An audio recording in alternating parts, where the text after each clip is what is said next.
On the 19th of January 2012, at the IREX Center in Shirvan, students participated in the reading club facilitated by Peace Corps volunteer Garrett Gunn. The students read and discussed an article about the history of the civil rights movement in 1960s America and the revolutionary leader who was an integral part of it, Martin Luther King Jr. Martin Luther King Jr. received a doctorate in theology and preached in Montgomery, Alabama, his message of equality and brotherly love.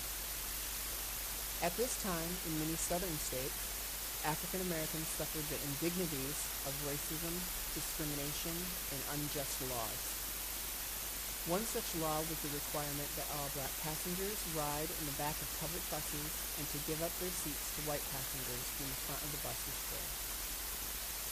This law proved to be crucial in the fight for civil rights when a courageous black passenger, Rosa Parks, was arrested and jailed for refusing to give up her seat to a white man.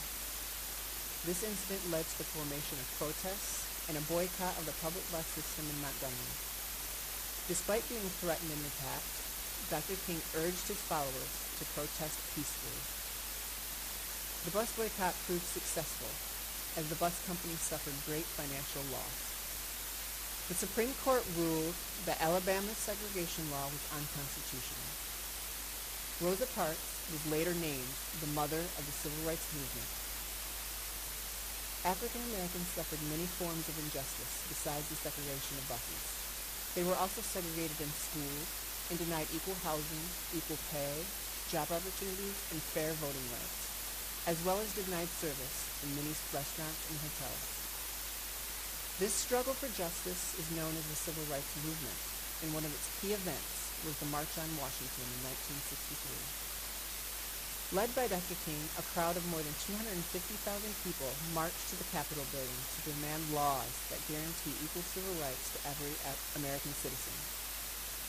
At the Lincoln Memorial, Dr. King gave his I Have a Dream speech, and the following year was awarded the Nobel Peace Prize for his leadership of nonviolent demonstrations.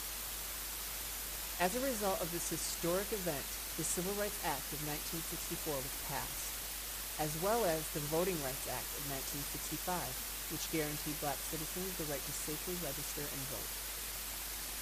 In 1968, Dr. King was killed at the age of 39 while supporting a workers' strike in Memphis, Tennessee.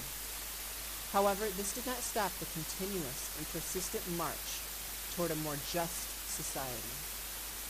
He became a symbol and voice for freedom, dignity, and justice for all humankind throughout the world.